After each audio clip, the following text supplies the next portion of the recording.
Angelito. Ay, ¡Mua! ¿qué ¿Cómo andás? dice? ¿Cómo andás? ¿Todo bien? Todo bárbaro acá. Me muero. ¿Ese es tu diario infantil juvenil? El primero de todos. Ay, Viste que con uno ordena- Sara Kay, uno ordena en la por casa. favor, Sara Kay. Era lo máximo. Ese diario era... Las estampitas. Sí. Te quiero. Las estampitas. Fundamental. Católicas, claro. Sí, claro. Todos. De todos mis amigos. Arranqué en el 83. Acá también, aparte, hay amores, hay Bueno, dibujitos. como todos los diarios. Hay cartitas que, mirá, las listas. Claro, porque acá ya después llegué al 85. Claro, ¿no? la Ya democracia. Empezamos con, claro. Esto es un tesoro, te pido por favor, mantenelo. Sí, lo voy a guardar. Pero vos también sé que tenés los tuyos. Yo tengo tesoros acá, No. que en realidad tengo varios de estos, porque yo lo he ido haciendo, no con regularidad, pero un poco toda la vida. Entonces yo voy anotando.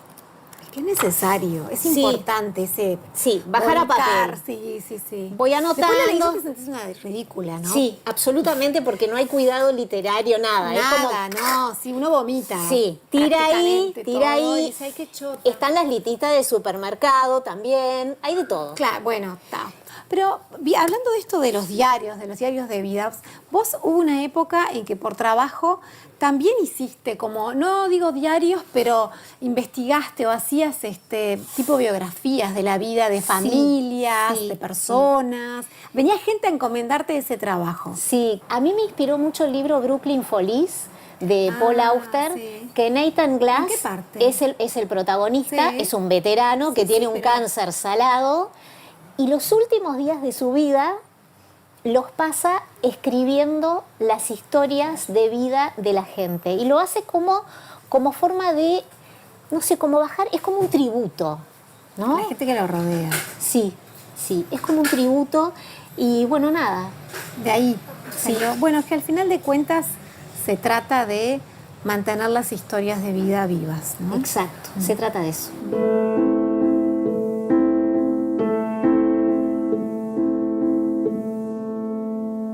Todo bien con nuestras vidas, llevar registro, bajar a papel. Para nosotros es lo central, Es lo central, más importante. sí. Pero hay gente que tiene vida bastante más Bastante. intensas Sí. y Interesantes, de película. De película. Es el caso de Tara Westover con Sí. Una educación. Esta mujer nació es un no ficción, obviamente, es una autobiografía. Es la historia de su vida. Es la historia de su vida, que nació en el seno de una familia mormona ultra ortodoxa en Estados Unidos, donde no la escolarizaron porque consideraban que en la escuela te lavaban el cerebro. Vos lo leíste también. No la llevaban al médico jamás. Sí, era todo a base de plantas. De rezos, y rezos, mucho rezo, mucha yuyos. planta, yuyos. En determinado momento empieza a darse cuenta que hay un mundo afuera de esa especie de cápsula mormona ultraortodoxa. Y acá cuenta lo que fue ese proceso súper doloroso, porque ella era muy feliz también ahí adentro. Claro, con su familia, Sí. tenía muchos hermanos. Exacto. Y bueno, y qué coincidencia, ahí no, yo buscaba dónde lo tengo, en esta cartera. Sí. Estamos acá también con Unorthodox, vamos a sacarle la cinta. Creo que la traducción es poco ortodoxa. Poco o algo ortodoxa, así, sí, exactamente. Y es de la historia de Deborah Feldman.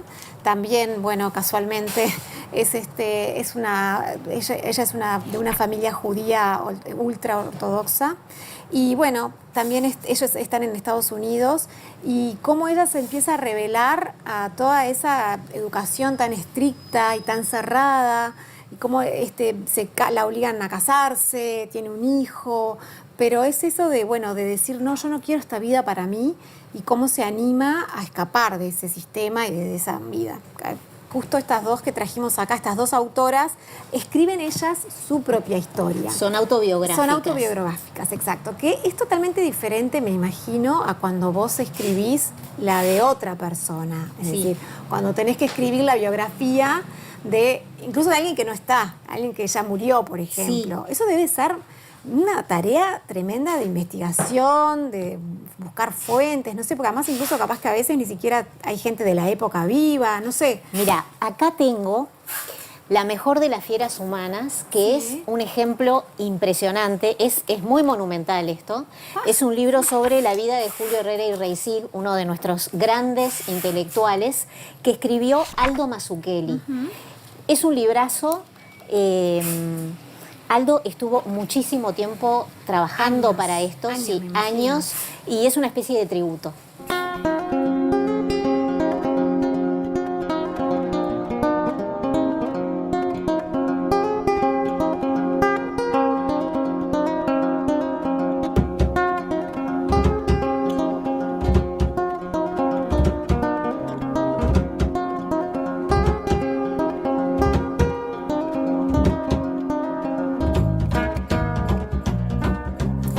Aldo, estamos en la casa de Julio Herrera y Reisig, un viejo amigo tuyo que conoces hace mucho tiempo, ¿no? Es verdad. Tú en 2011 sacaste la vida de él, la biografía de él, La mejor de las fieras humanas, que me parece un titulazo. ¿A qué alude? Es una frase de él. Creo que es una carta en donde termina y se despide, dice: me despido, la mejor de las fieras humanas. Y dije: está, perfecto, gracias. Gracias mismo. Gracias, Julio.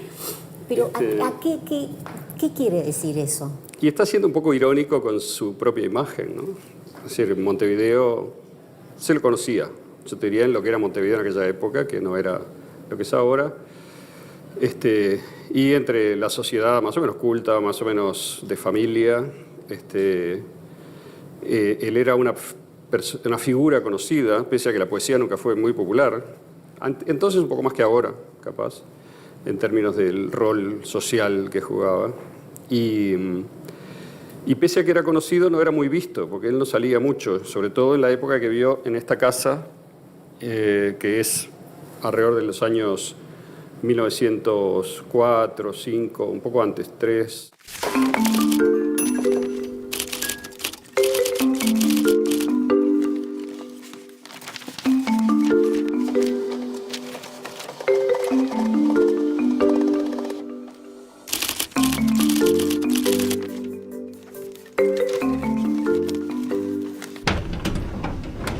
En el comienzo del libro hay una descripción de lo que fue el entierro de Herrera y Reisig, que es como una crónica de un periodista que estuvo ahí.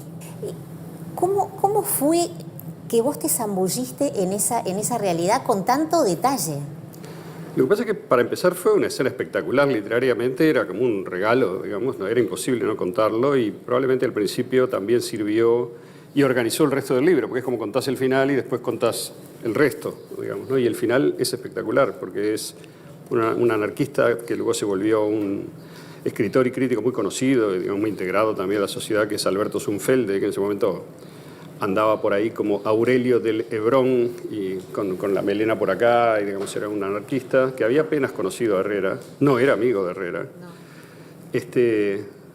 pero sabía que en el momento de la muerte la sociedad, digamos, montevideana iba a ir a tratar de hacer las paces con Herrera, ¿no?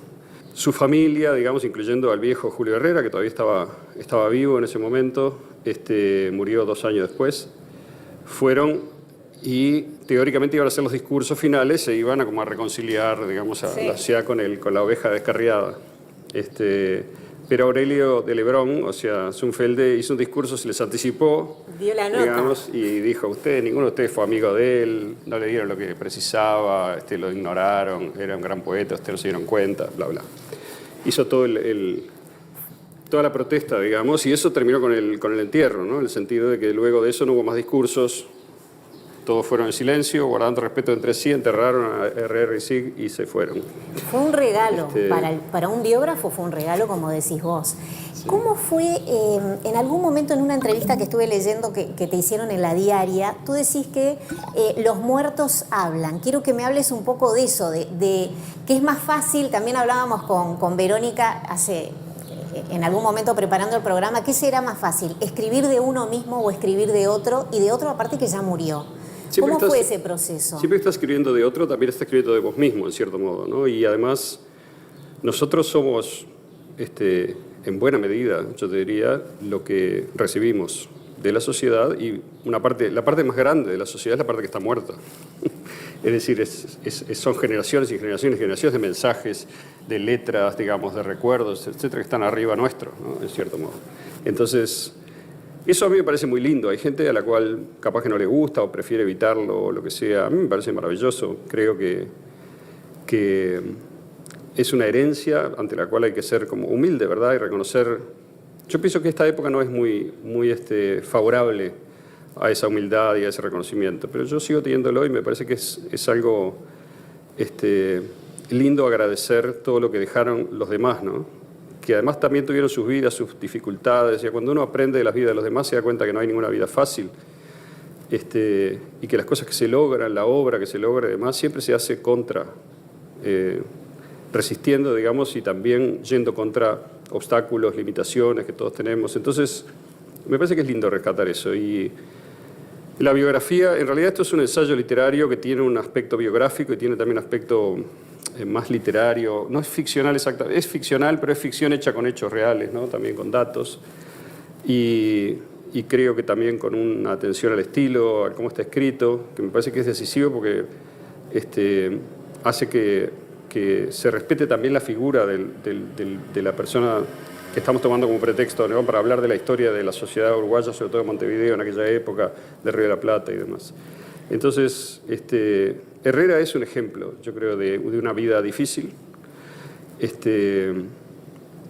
y de alguien que, con grandes limitaciones en muchos sentidos, también consiguió hacer algo maravilloso, ¿no? Que el mundo de habla hispana, primero, eso es desde el principio, en 1914 publicaron sus obras poéticas en París, y a partir de ahí se hizo un autor de referencia. Primero fue un poeta para poetas, ¿no? Es decir, era amado y admirado por los poetas porque se daban cuenta de la calidad de lo que hacía, de lo que había hecho, pero también a partir de que Rubén Darío vino a Montevideo en 1912 y hizo un panegírico de Herrera, lo tomó como la figura principal, se volvió también alguien que la gente conocía de nombre, por lo menos en Uruguay, y es verdaderamente el principal poeta de Uruguay, es su historia, ¿no? Yo creo.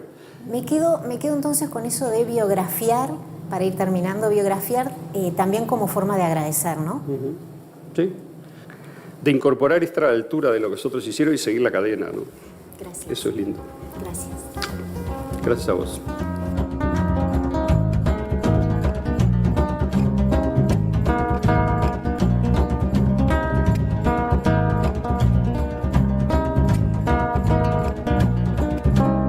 Viste que hay un trabajo de archivo fotográfico también importante en este libro, ¿no? Sí, está impresionante. Sí, está imponente. Y me gustó muchísimo eso que dice Aldo de biografiar de alguna manera como agradecimiento. Eso me pareció súper interesante trabajar desde ahí. Claro. A mí lo que me viene a la cabeza cuando lo agarro, no lo leí, me gustaría leerlo, me lo vas a prestar, es la metodología tremenda de trabajo que tiene que haber tenido Mazzucchelli para ordenar, documentarse, y después es como un gran puzzle que después tenés que ir encajando las piezas y que todo eso fluya en una historia que sea agradable a la lectura. Lo hizo impresionantemente bien, sí. Qué genial. ¿Qué hacemos en cada programa, Vir, después de comentar los libros que trajimos nosotras? Vamos derechito a preguntarle a la gente que sí sabe, No como sí, nosotras. que sí sabe qué libros hay que leer de biografía y autobiografías. Me encanta. Vamos.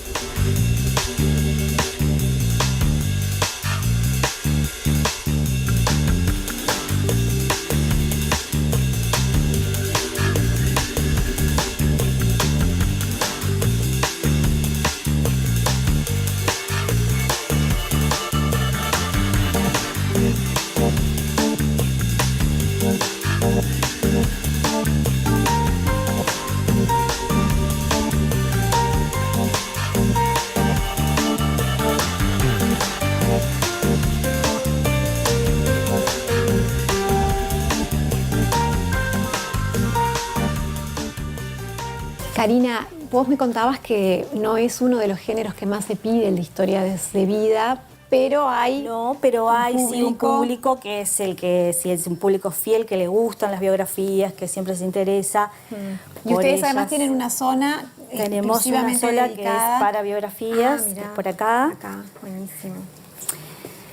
Y además tenés unas novedades para recomendar. Y además tengo novedades para recomendarles. Primero elegí la biografía, es una autobiografía de Leo Lionni, que es un autor de libros infantiles, pero además fue pintor, ceramista, escultor, una vida multifacético. Una vida muy emocionante, que por azar se dedica a los libros infantiles porque en un viaje en tren improvisa un cuento para sus nietos con papelitos de colores de una revista y fue un pionero en el libro álbum, en la forma de ilustración, además de una vida, hijo de judío comerciante de diamantes y madre cantante de ópera en Ámsterdam en 1910. Arte por todos lados. Y fallece en Italia en 1999, o sea que una vida muy emocionante y está muy bien escrito, con mucha sensibilidad, muy recomendable. Buenísimo. No lo conocía, así que buen dato. Luego traje una novedad que recibimos hace muy poquitos días, es la biografía de Antonio Gramsci, es de editorial Siglo XXI, el biógrafo es Andrew Pearman, que es un historiador especializado en movimientos obreros, en comunismo y especialmente en Gramsci. Es un relato notable sobre la vida de Gramsci, la vida personal, pero también la vida política, los años que pasó en prisión, todo su legado, las cartas, los cuadernos, muy vigente y muy recomendable también. Buenísimo.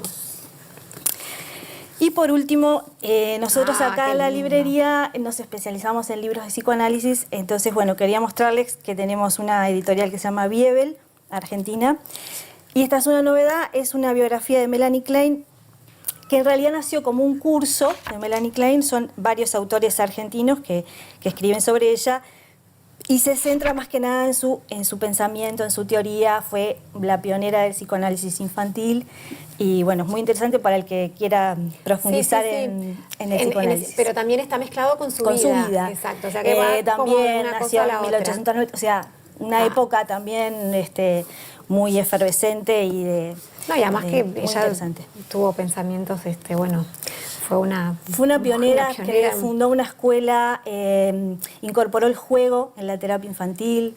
Claro. Es muy importante. Muchísimas gracias, No, Karina. gracias a ustedes por la visita y realmente siempre bienvenidos. Muy buenas tus recomendaciones. Bueno, muchísimas gracias.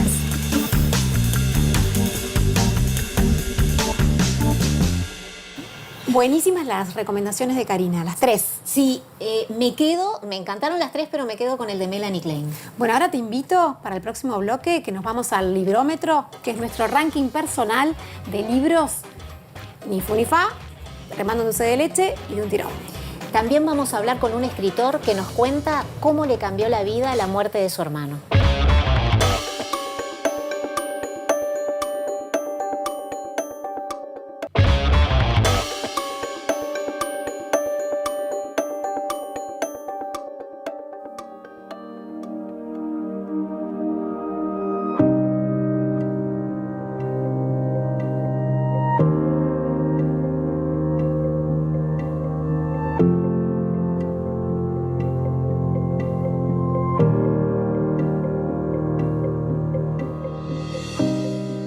Es camino al cementerio que siento por primera vez la necesidad de escribir sobre todo esto.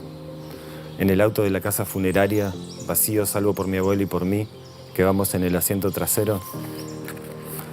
Cuando entramos a la capillita, tengo la certeza de que todo esto ya está siendo escrito. Casi que puedo ver a Alejandro escribiéndonos desde dentro de su cajón cerrado, adornado con esa pluma de cóndor o de cuervo. Es Alejandro el que nos va ordenando en torno de sí. Alejandro el que va acallando uno por uno a sus amigos, a su familia. Nos está queriendo decir algo con todo esto que es su muerte.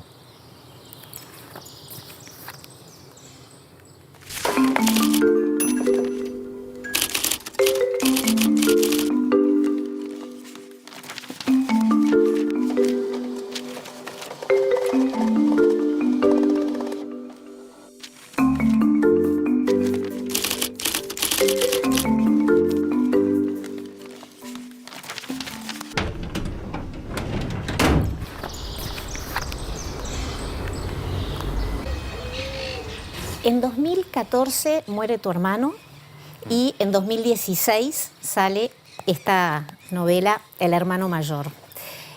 Contame cómo fueron esos 2 años en tu proceso creativo, tu proceso de escritura. Yo estuve los primeros tiempos después de que murió mi hermano, los primeros 4 o 5 meses, escribiendo, pero como una manera catártica, como para expresar, sacar, sin mucha forma. Yo sabía que iba a tener que escribir sobre lo que había ocurrido y lo que estaba ocurriendo, pero no era puro descarga, digamos. A los más o menos 5 o 6 meses, de repente estaba en casa y me acordé de un momento en esa mañana en el que llegó la noticia de la muerte de mi hermano. Me acordé que mi madre había dicho eso de que por qué tuvo que morirse Seba, con lo feliz que era, cuando hay otros que se pasan quejando de todo. Y pensé qué hubiera pasado si le hubiera dicho, tenés razón, tendría que haber sido yo. Y ahí supe que tenía finalmente una forma, tenía una escena. Supe al mismo tiempo que eso era lo que yo había sentido y no me había atrevido a decirle. Supe además que sentía culpa por la muerte de mi hermano, cosa que no me había permitido admitirme hasta ese momento. Como la rechazaba, la culpa de no haber sido yo, ¿no? Y ahí fue que arrancó. A partir de ese momento empecé a seguir más o menos como esa estrategia de hacer que no solo el narrador, que soy yo, sino todos los demás, hicieran en el libro, pudieran decir las cosas que no habían dicho y hacer las cosas que no habían hecho, mezcladas con cosas que sí hicieron y que sí dijeron. Como me pareció que ahí tenía como un acceso, fue como un descubrimiento para mí, ¿no? Como un acceso a la verdadera verdad de la cosa, Sí. digamos. Esto que decís en el marco de este capítulo que tiene que ver con historias de vida, surgió por supuesto el famoso tema de la autoficción. ¿Qué te pasa a vos con esa etiqueta de autoficción? Porque la gente quiere, pero ¿fue verdad o no fue verdad? ¿Te interesa también? A mí me parece que es interesante el hecho de escribir algo y que parte de la gracia sea para el lector no saber si eso ocurrió o no, o sea, hacerse la pregunta, ¿habrá sido verdad esto? Para mí también lo es, porque a la hora de escribir, porque en realidad se disuelve un cacho la línea entre lo que ocurrió y lo que no ocurrió, o sea, entre lo real y lo no real, y aparece como una categoría distinta que es lo verdadero. Tanto lo que ocurrió como lo que ocurrió no es tan importante como lo que de verdad se estaba moviendo. Claro. En esos momentos, como lo que de verdad se sentía y las dinámicas entre las personas y toda esa cuestión. Me parece que yo no sé muy bien lo que significa tampoco autoficción. Creo que es algo mucho más complejo de lo que pensamos.